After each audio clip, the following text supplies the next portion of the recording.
Welcome, Makena Sage, to Coaching in Session. How are you doing today? I'm doing so good. Thank you, Michael. So, today I have you on as a transformational coach. In your own words, can you please explain what a transformational coach is and how you help the world? I think a transformational coach is my way of trying to come up with a two-word answer to a very complex question that I think all coaches are like, how do I sum this up in just a few words? I would say that, if I had to give it maybe a few more words, we specifically really focus on supporting women, but we do have some male clients as well. So I like to say I help women create extraordinary lives. What that means is I think I could tell a little story of just my life before felt like, I went to business school. I was going to go the corporate route. I was on this track and thought this is what you do to be successful. Right. And I started making all these decisions from my head rather than from my heart. And there came a point at which I just started to realize like, this isn't the life that I really want to be living, right? Something's out of alignment here. And I feel like that was my time of living sort of what felt like an ordinary life, trying to fit into the box of like what people say you need to do to be successful, what I thought a great life would be. Fast forward, I ended up starting my own business. I was in online marketing. I was helping coaches and speakers and authors grow their businesses online, making great money at that point and had a lot of flexibility. And I thought maybe that's it. Right. And I started having panic attacks, anxiety, health issues. And there came this point where it was like, my soul was calling me to something more. And now I look back and I call that the call to the extraordinary. And I don't know if everyone has it. I don't want to make generalizations like that, but like the extraordinary doesn't have to mean some over the moon, over the top like life, but it is this like what your soul came here to do, what you feel called to. And so my work is really about helping people discover what that is and then step onto that path. I think you're right on track. For me, I was having a similar situation. Graduated high school. I got into a great job doing finance, accounting, making Mm. great money. But I remember my second year going in, I was just looking at the cement.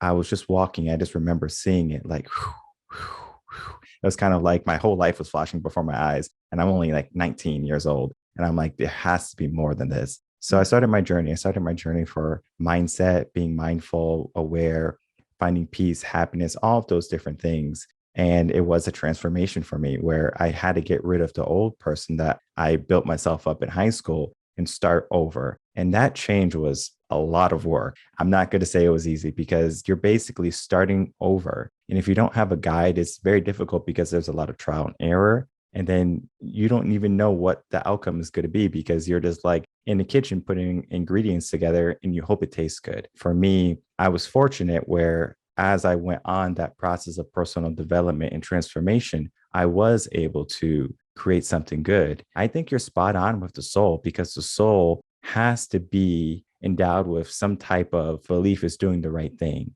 And if you sway from that belief, you will start to see other areas of your life fall apart. So it's kind of like that's that glue there. For many of my clients, I know it takes a trauma or a type of hardship for them to finally say something is wrong, right? And this could be grief, it could be a relationship, career change, whatever it be. That trauma there is basically the jump start to get people to where they want to be. Yeah, it's so unfortunate that it often happens that way. And there's this great line I heard early on that I say all the time. I don't remember. I think it's, out there commonly used, but they say first it's a whisper. So we get these whispers that there's something more, right? Like that moment you had walking on the sidewalk, or I remember sitting under the fluorescent lights on this job interview out of college and just being like, is this going to be my life? Right.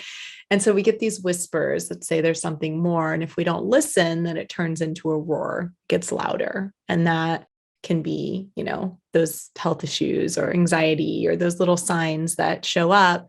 And if we don't listen some more, then you get hit by the cosmic 2x4. Mhm.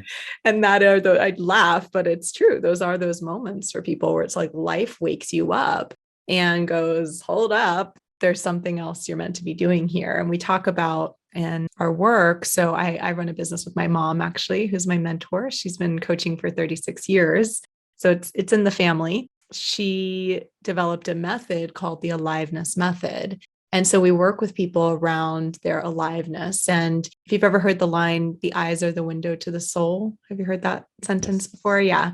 And so we actually use the eyes as a way to see when you light up. You've had those moments, or maybe those people listening have seen someone and they're talking about something and their eyes light up and they actually seem to kind of glow, or they're doing something they really love and there's this glow about them. So that's where we're actually seeing shifts in someone's aliveness. At every moment, your vitality is either increasing or decreasing. And we can measure this, but most people don't know how. And so just about those whispers, I believe, and the aliveness is like the key to discovering what is your soul calling you to do, and then to starting to go on that path. So I love that you went on your own journey with that. It's always so inspiring to hear.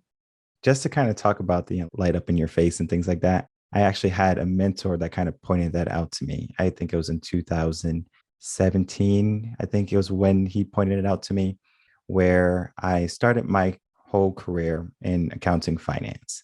Yeah. And I kind of wanted to be a teacher, but teaching didn't necessarily make the money. So I was like, well, let me do this. I'm going to get my accounting degree, my business finance degree, make a bunch of money. And then when I have a good amount of money stored up, then I'm going to be a teacher. And if I ever need money, I can do accounting, all that stuff, right? CPA work. Like I said, my second year of doing it, I was just dreading every single day going in. And I was like, this can't be it. So then I started teaching and I was just so much more intrinsically fulfilled. And I was like, this is it. This is what I'm supposed to do. And then, so I was a teacher for, I believe, 6, 7 years at this time. And then I had a trauma in my life where I had a decision where I could keep on teaching or I could spread my wings and do something different. Where I basically decided was I was going to leave teaching and I was going to do something different. And that's a whole story in itself. It could be for a different show. I talk to my audience members all the time about this, so they know. What I learned was it wasn't so much about whether I did accounting or teaching. It was all about me being able to spread my wisdom, spread my knowledge to anyone. I didn't have to be in a school where I was teaching elementary or I was teaching high school or middle school. It didn't have to be that. It could be me and you having a conversation, working with a client, working with a classroom on how to be mindful, etc. And so after I left teaching, I went on that journey again of being mindful, of trying to find myself again to a deeper level, though, at this time, because I was already probably on my fourth mindset shift just throughout my whole entire life. And then I was like, well, I need money. How do I make money? I know how to make money, accounting, finance. So I went back into it and I didn't hate it. It's just that it wasn't fulfilling to me. And so I would just try to get my mind to think think of the positive. And it worked to some degree. I learned so many different things in probably the 6 month stint of me being back into accounting and then finally leaving again was because I had a meeting with a retired GE executive. And this is a big head honcho guy. He's retired. He just turned 62 at the time, and he was getting ready to retire. And so him and I had a lunch meeting and we just talked. We just talked and we talked, I think, for like almost 3 hours. And when I talked about the difference between what I do for finance and accounting, how I can help him, et cetera, it's a business meeting. Then I talked about what I did in my past education. He was like, this is probably like 75% of the way into the meeting. He goes, I think you should go back to teaching and education. And it was just because he's like, every time you talk about it, you light up. And he saw that in me. And then it got me thinking. I was like, you're right. You're right. And then from that point, him and I kept a relationship where he was able to keep me true to who I was supposed to be because he had already mentored many young people. And so he knew how to do it. So having that type of guidance was essential for me to say, hey, you know what you want to do. So why do you keep on switching back and forth? And it wasn't until he made it very clear to me, this is what you're supposed to be doing. And having someone make it clear for you, it's like an eye-opening experience.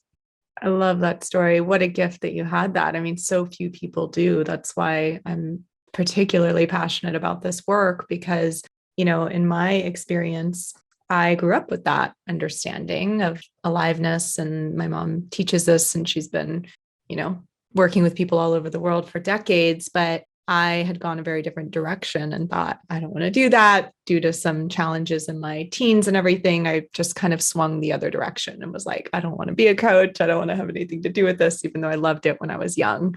And so that was kind of I always say no one escapes their own hero's journey. Like, even though I was raised with these amazing tools, I had to go on my own journey to lose myself and find myself again, so to speak.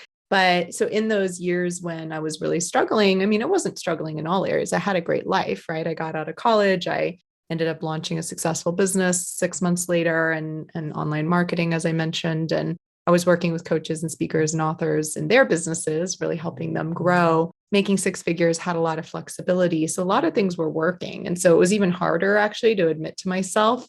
Maybe it was similar for you when you were in the, making good money in your career and everything. It was hard to admit to myself that that wasn't it, and I'm on this path. And I was stubborn and didn't want to go to my mom to, get coaching or support. So I was like, I'm going to hire, there's other coaches out there. I'm going to hire some coaches. I'm going to get some support, figure out what I want to do. Because I started to have, the anxiety and some of those signs that this wasn't it. And I worked, I invested a lot of money. I went through different programs, did a lot of personal development, which was great. But when it came to really seeing what was next, I couldn't get clarity. And I was just like, I couldn't see what I wanted to do. And what I found was that most coaches would give me a lot of advice, or they would tell me what had worked for them, or they would kind of put ideas on top of, and they meant well, right? But it didn't feel like it was really pulling out of me. And I don't even think I had language for that at the time. I was just like, something isn't quite clicking about these ideas and it just never felt like I had the clarity.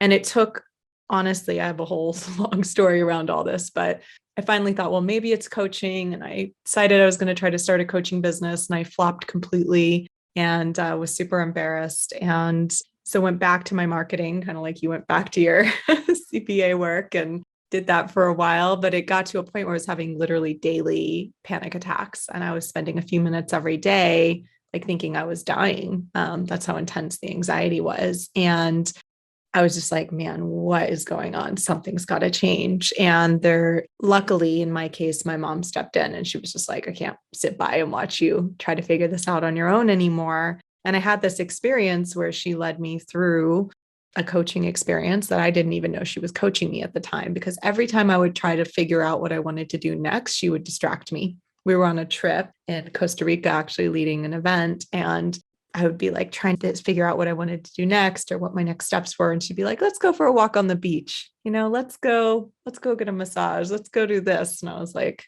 all right, finally, I just kind of relaxed.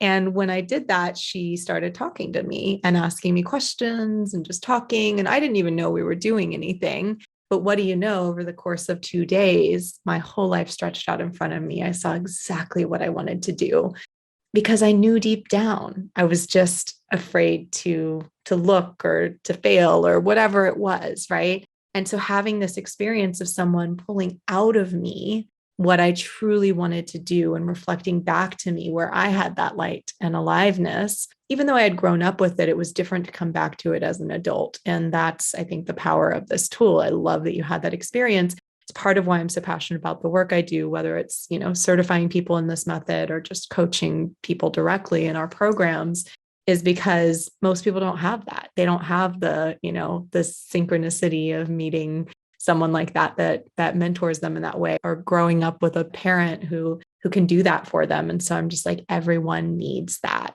opportunity to have that reflected back to them, because otherwise they're sitting there in their lives feeling stuck, knowing something's not right, but having no idea what it is they really want to do. Just hearing you talk about your mother, I can tell, A, she's so wise. Mm-hmm. B, she has a high level of emotional intelligence. And C, she's a great mom, because I can see that from my parents, where you might want to do something different and your parents are not over there saying, you can't do this, right? They're not being tyrants. They're allowing me to live life the way we want to live. And I think that's one of the most difficult things that parents have to do for their children, is to let them be. And I think about this story quite often, where there is a mom, she had her son and she was holding his hand, and it was raining outside and there was a huge puddle. And the mom saw the puddle and the kid saw the puddle. Now the kid wants to jump in the puddle. The mom takes the kid away from the puddle so the kid doesn't jump into the puddle. What did that kid miss? That experience of seeing the ripples in the water, of having wet socks, of feeling the water splash up and hit his face, maybe get dirty and muddy. And the mom just saw a headache. I have to deal with this wet boy and he's going to be wet. He can get sick. There's all these different things that they think about. But in reality, when we're born, we're new to the world. We're new to all these like different experiences. So when we're going off and we're trying to do something new, if someone stops us or tells us that we can't do something, either we have the choice to believe them or the choice to defy them. Sometimes when we're teens, defying is one of those things that we're good at. So we say, Mom, you're so uncool. Dad, you're so uncool. I don't want to be like you. I respect you, but I want to live my life. And it's because our emotions are so high at that time in our life. And I taught middle school for many years. And you can tell just from those hormone shifts, you can see how emotional they are. And the only way you can get through to them is by understanding where they are and then moving accordingly with that. Because if you try to forcefully take them out of that zone, you're going to meet rebellion and you're going to not be able to interact with that child ever again. Or if not ever again, it's going to take a very long time for them to finally realize, okay, this guy or this person is really having the best intentions for me. And your mom always had the best intentions for you. Just sometimes we don't see that when we're teens, especially our peer acceptance has to be there. So we're looking at our friends, we're trying to fit in, we're trying to be the people that we think we are supposed to be. Society has tricked many people to go down a route that they're not happy with. And they keep going down this route. They find themselves unhappy, but they fake a smile. Then they continue to live their life unhappy. That doesn't have to be your reality. You don't have to be unhappy for your whole entire life. We can always make that change to happiness. It's just that sometimes people are, I think, afraid to get it, or they just don't know how. So just going into that type of thinking, how can we get more people from when they're younger to as they're growing up through their teens? Since you had that experience, I had that experience also. So I kind of know how, but I kind of want to get your perspective on this. Like, if a parent was coming up being mindful and listening to personal development and they want their kid to be on a level of also having that type of mindset, that type of awareness at some point in their life, is there a way that we can kind of guide them without pushing them as we move them?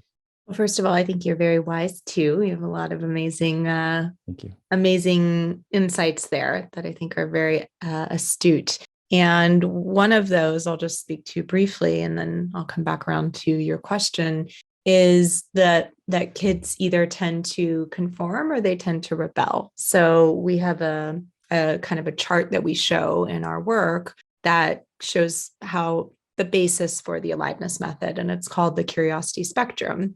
What it shows is that we all started out as happy babies. We all start out as happy babies. When we're born, you just had, I think, a child. Yeah. And so, like, unless they're crying or they're upset, their eyes, as they, especially, a couple months in, their eyes are bright, lit up, alive. They smile and laugh. And it's like they're laughing, beaming through their whole being. Yeah. And we're all born that way, unless we have, really challenging family situation or something, and we have early trauma. That's the way we come into the world. And babies know, and young children know exactly what they want. If they want an ice cream cone, what do? They cry until they get the ice cream cone, right? And then they forget about it completely or until they're distracted. So they know exactly what they want and they basically ask for it in their own way. And then when they get it, then that's it. Yeah. But as we grow up, what happens is we start to have people tell us we should or shouldn't do certain things. We have teachers tell us, this or that, or we have family members or kids bully us in school. We have these different kinds of experiences, and it starts to put our lights out, basically. And then layers of emotion begin to get stored on top of that original light. And so people begin to question themselves. They begin to think they don't know what they want. And this sort of continues. And if you look in the eyes of high school seniors versus the eyes of a child, it's very different, right? They typically are a little dimmer. They're not as present in their eyes. And so we actually show in our work that there's different ways that you can, because as that happens, we lose a clear perspective of the world in a sense. It's like we're looking through a distorted lens and we think we, again, don't know what we want. And we feel like we're in the box and the instructions are written on the outside. And so there is a way to begin to sort of wake back up and get back into alignment with more of your true self. And usually that happens through a few different ways. One is a life-altering event or loss, right? People can have an illness, like you said, or a divorce, or they can lose their job or something like that. And those kinds of things will often wake people up and they'll go, wait a second, I'm not living the life that I'm meant to be living. Or sometimes I am living an amazing life. I need to be more grateful for what I have. So that's one way people begin to wake up again. The other big way is through education, which is basically what you've done in your life, it sounds like, in terms of mindset and educating yourself and personal development and growth. And there's many paths to that. And that's what we do also in our work around aliveness and coaching and working with people. And so I share all that because often what happens in that journey is we say kids either rebel or they conform, right? They either go kind of with the grain or they go against the grain. And we often think like when I get out of school or when I grow up, I'm going to do things differently than my parents, right? And so then we get out into the world and what happens for many young people, they have to make money, they have to figure things out, or maybe they had to do it even younger. And they begin to lose trust in themselves. And so that's all part of that process of sort of the lights going out, and then we can build them back up again. So back to your question of how can parents sort of support their kids to be interested in personal development. I can only speak really from the receiving end of this because I'm not yet a parent myself. My mom has 5 kids. I would say the biggest thing that she did from a young age, and I know I still went away from that, and that was due to a lot of different sort of outside circumstances and stuff. I don't know if that would have happened if not for certain situations, but from a young age, I was really interested in her work, and I would sit in the seminars with all the adults. I was starting at 7 years old, participating in her month-long trainings with all adults, CEOs and people from all over. And they were like, what is a 7-year-old doing here, right? So from a young age, I was really fascinated and wanted to be a part of it. But that wasn't true of all the kids. She really looked to see for each of us, like, what were we passionate about, interested in from a young age, and then really fostered that. So I think, you kind of touched on that as well, like understanding where a young person is coming from. I think that's huge, is like getting inside their mind. Every kid is going to be different. My little sister loved baby dolls and like playing with her toys. And so we would have kids camps, there would be the training going on, and then people would bring their kids so all the kids could play together while the parents are in the seminar. So my sister spent her time in the kids camps. Well, what do you know? She grew up to be a parenting coach and, family systems coach. And my other sister loved music and she's a musician, you see. So really fostering those, like, what your child is passionate about. And I think apart from that is like, depending on the kid and depending on their age, this is true of most people, not just kids. It's like if we try to tell someone they should do something, most people don't want to do it, right? They feel like defensive or they're like, I don't, they have to kind of come to it themselves. And so I think it's more for a parent about like living what you preach, so to speak, and just sharing what you're learning in an excited way and like sharing and living it so the kid sees that and they sort of start to make their own conclusions about like, oh, I see so-and-so's parent over here who's really unhappy. And then I see my parent who's doing all this and like, they really seem happy, So they start to make these connections. And then I think some will find their own way to that. And even if they don't at first, many will come back around to it in the end.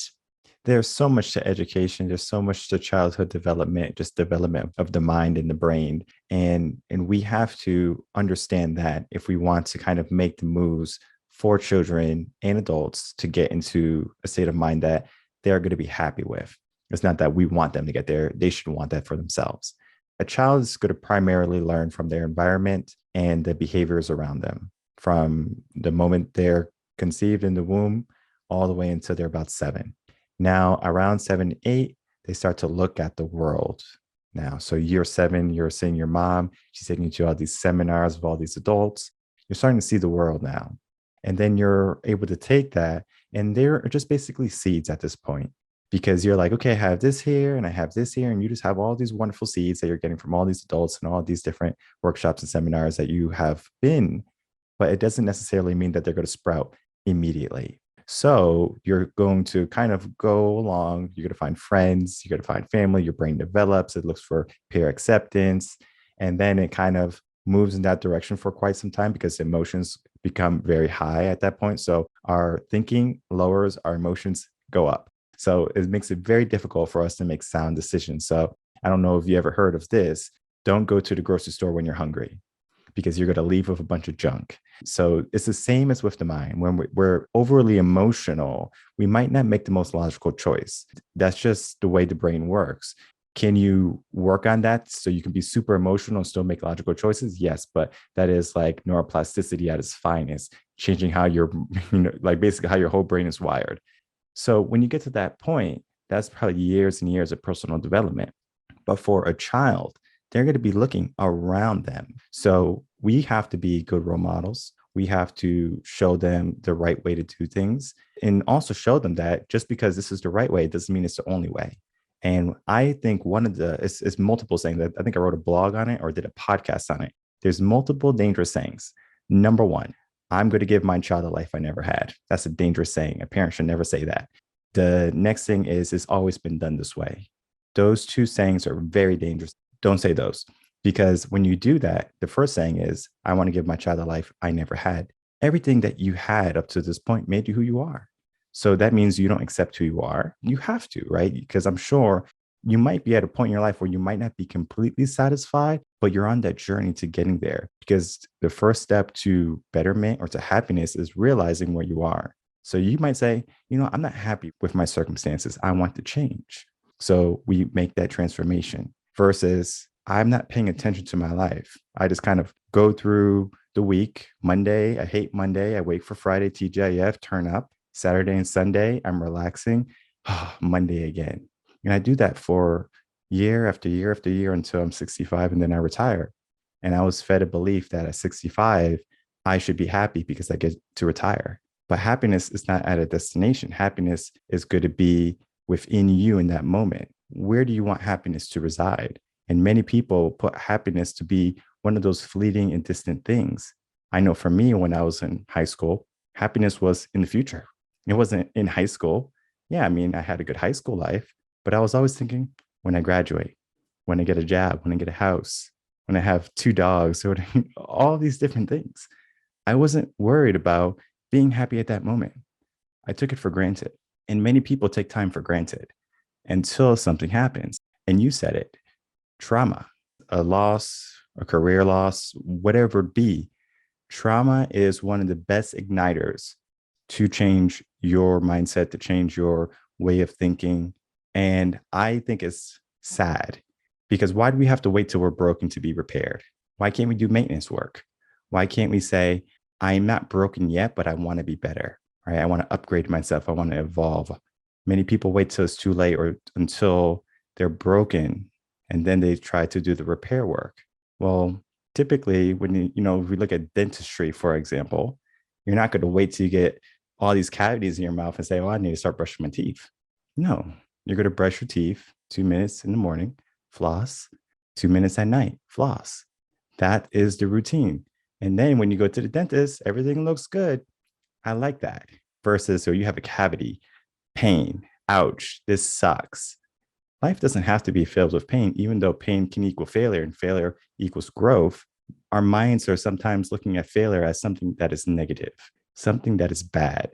And for me, in order for me to transform my life, I had to have failure. Failure was one of the best lessons for me. And to this day, I seek failure.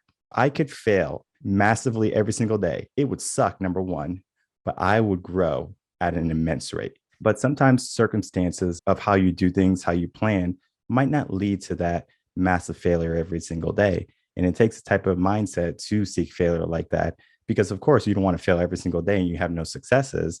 But if you are on a road, and you know it's going to be a tough road, and you understand that eventually something good is going to happen, then we can remain optimistic, hopeful, and then we have that belief. And I talk about this quite often, is that when it comes to belief in transforming our life, we only need one person to believe in us. Now, it could be ourselves, it could be someone else. Now, sometimes we have a difficult time believing in ourselves because our subconscious mind is so powerful. We might have been conditioned in a way of thinking that's not conducive to production. So we need someone to kind of jumpstart us. So that's why having a coach, a mentor is vital for us to get past that way of thinking and then to an elevated way of thinking. Because critical thinking is one of those things that are kind of lost nowadays.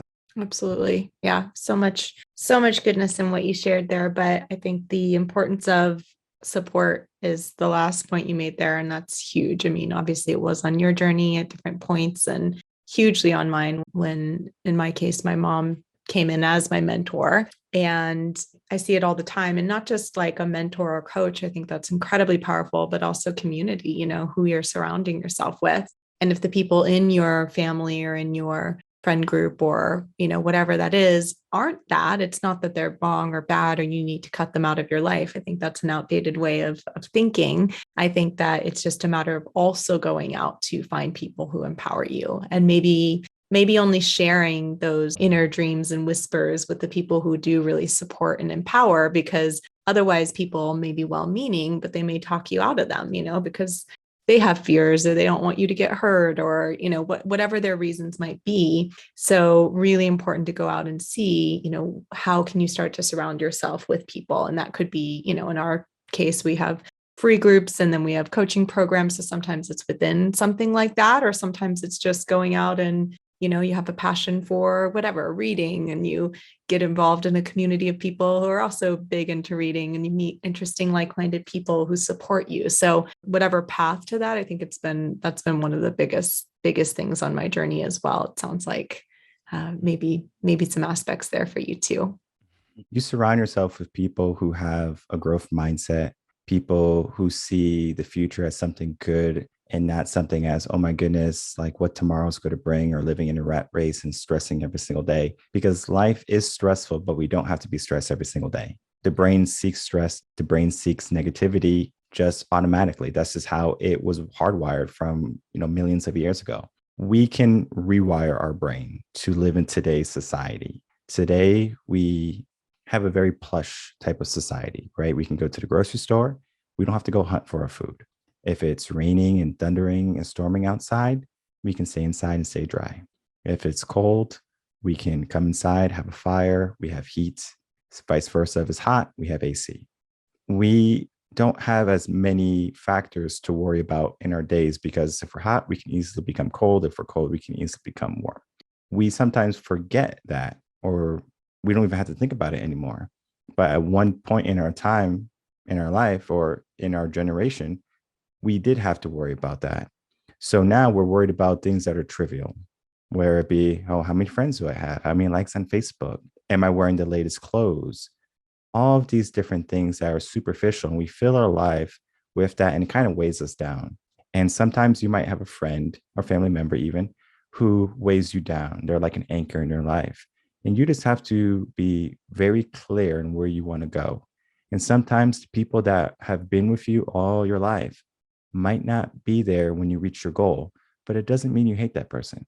It doesn't mean that that person can't finally reach your place. It's just that you're going on a different path when they're going a different way. And you can't force people to go on your path or to see the light or the right way. People are going to do what they want. People are going to have their beliefs, and they're going to believe what they want until proven otherwise.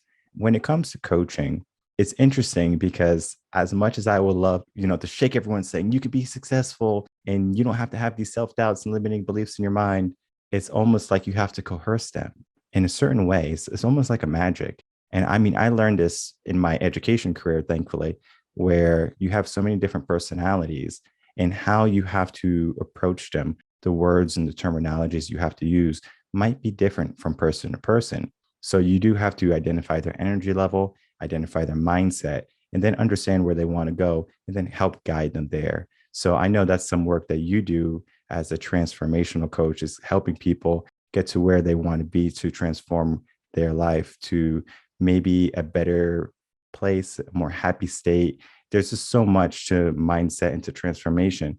And it is going to be up to some interpretation, but the end result should be positive. And I think everyone is unique. That's part of the foundation of what we do as well, is really understanding that. I think so many people look around and they think they're supposed to be doing what other people are doing, or they think they're supposed to think or operate the way other people do. And if they're not, then there's something wrong with them. And so instead, we really go like, if you think about it, you are 100% unique. There's billions of people on the planet, and there's literally no one exactly like you.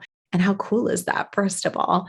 And secondly, there's a framework that my mom's been using for many years or decades that when we started working together, I was like, we need to turn this into a quiz, because I just thought it'd be cool for people to figure out like what's their kind of makeup. And so we call it the World Changer Quiz, and it's free. I can give the link in a little bit, but the quiz is really to find out. We say, what kind of world changer are you? And I don't mean that like you have to go out and have some huge mission or whatever. Like people might be listening to this going, well, I'm not a world changer, right? Our belief is that everyone is actually a world changer, that the more you go for what you want in life, the more you get what you want in life, the more people want to give back, and they want to support the people in their life, or they want to make a difference in their community, or at least the people who are drawn to personal development typically have that in them. And so it's really about identifying what we call your talents, your top talents, and then your success motivators. And so most people use it and apply it to either a career or business path, but it can also be applied in other arenas as well. And when I really identified what that was for me, it was like really liberating, because for me, I found out I'm a connector, and my motivator is wealth. Now, most people hear that and they go, oh, well, she's all about the money, right? So there's a lot of stuff around the motivators we have to work out, because one of them is shine, which is like about going for not necessarily fame, but for like influence and making, having influence in a certain arena. And so there's all these kind of stigmas around them we have to work out. But when you can really own like, oh, connector, let's just talk about that one. I used to do a lot of things that were very behind the scenes. In my first business, I was very much behind the scenes working in people's businesses, and I was really unhappy there. And it's not because I wasn't out in the spotlight. It's not that, but there's something that wasn't quite aligning, right? I was burning out. I wasn't fulfilled. And some of that had to do with my aliveness. Some of it had to do with my talent. My talent is connector. And connectors are all about people. We're the people, right? Like I am happiest when I am meeting people, hosting events, going out and talking to people on podcasts, whatever it might be.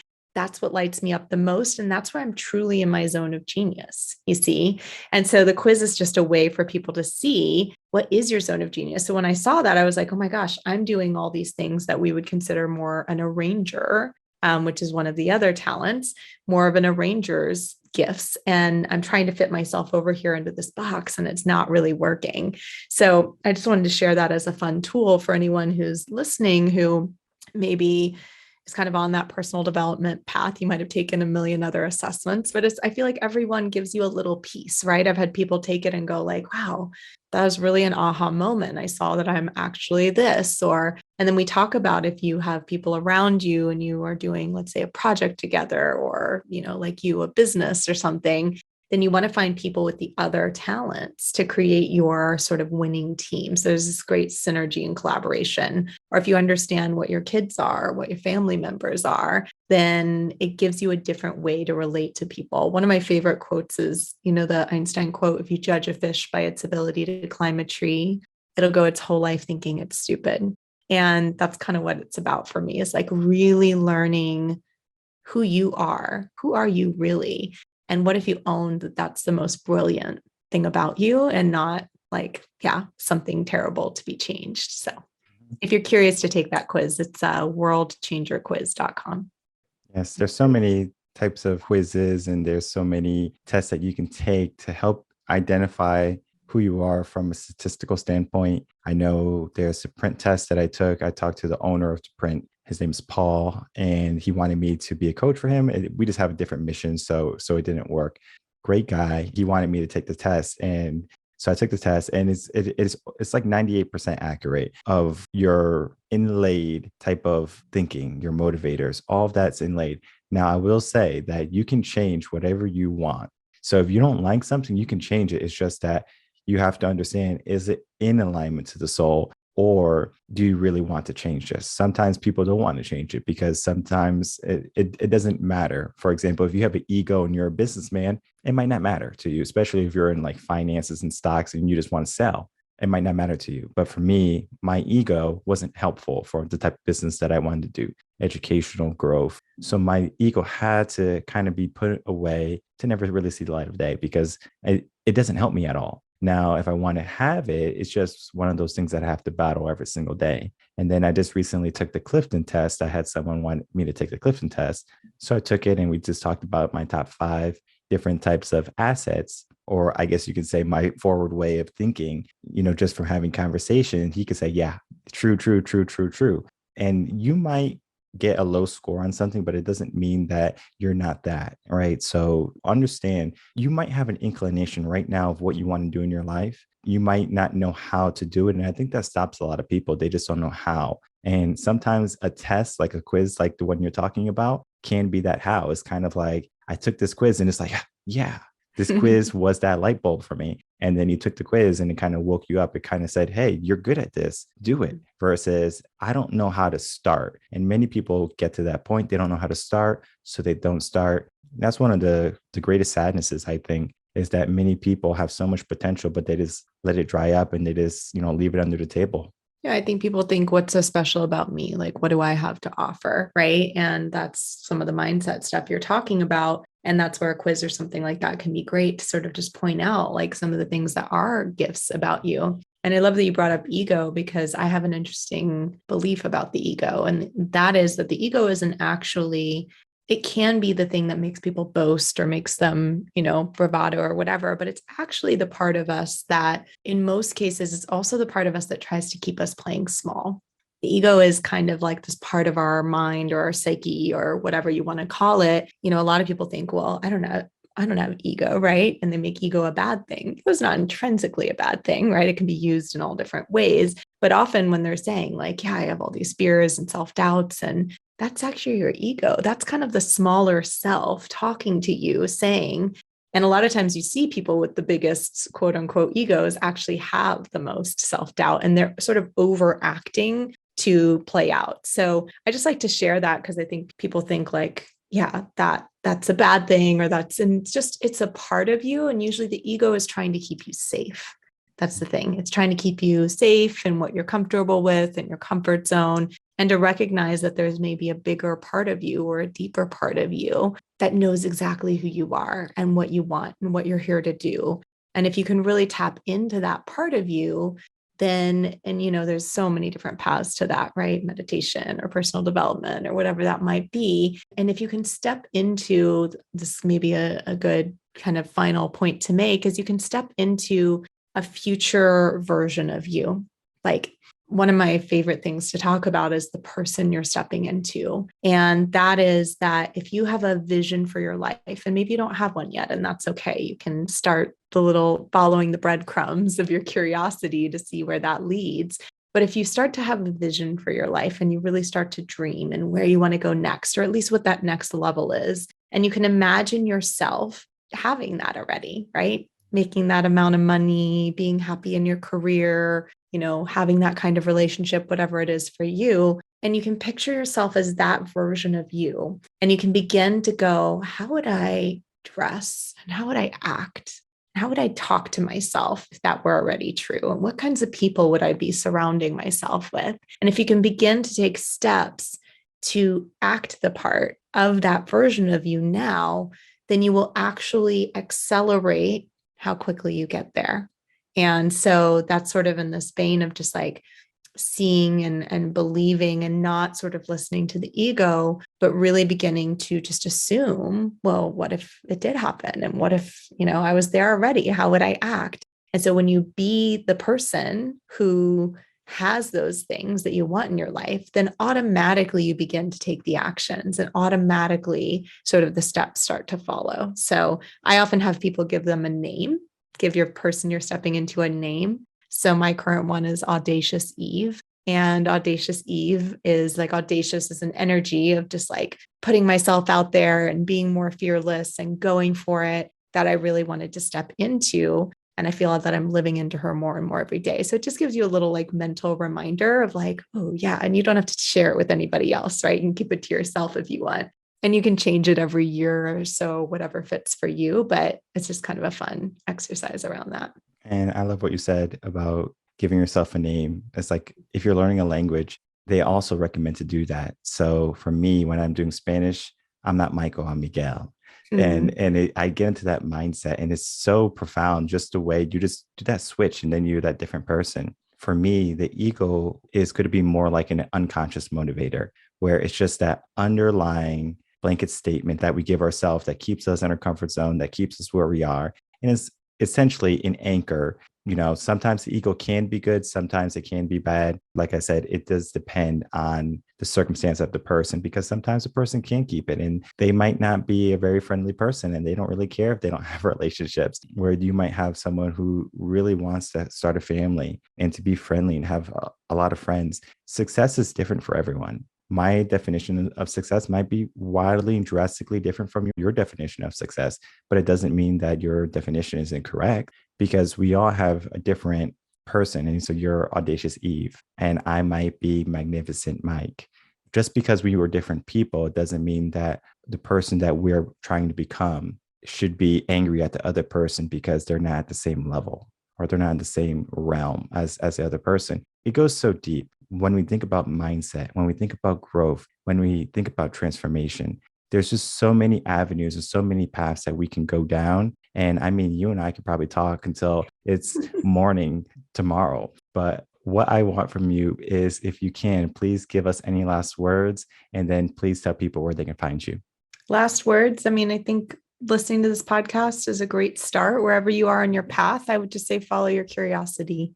Where is your inspiration and your energy kind of leading you? And those are the little breadcrumbs of your aliveness. We say aliveness is the compass that points the way to your most extraordinary life. So it's like you have this internal guidance system and it always points to your true north. And so just keep following those little clues, and, we never get there, so to speak, but your life will become more and more extraordinary every step of the way. And where you can find me, obviously the quiz is a fun one, worldchangerquiz.com. And if you want to find me, follow me on Instagram. I'm at Makena Sage, Makenasage.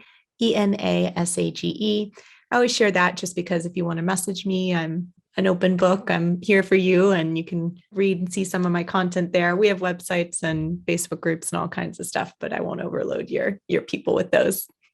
No problem. I will overload them anyway in the description box. Okay. So it will be in the description box. I'll give them all to you and you can share them with them. Yeah. Please. So I do encourage everyone to check you out. Just from our conversation, I know anyone who reaches out to you is going to be in wonderful hands. You're very caring, you're kind, you're passionate about what you do. And that's exactly what I look for in a coach. And I know it's going to be exactly what anyone who's listening to this episode is going to be looking for. And you have it. So I encourage people to reach out to you. Thank you so much again, Makena, for coming on. Great conversation. And, if you need anything from me in the future, I'm here. Thanks, Michael. Thanks so much.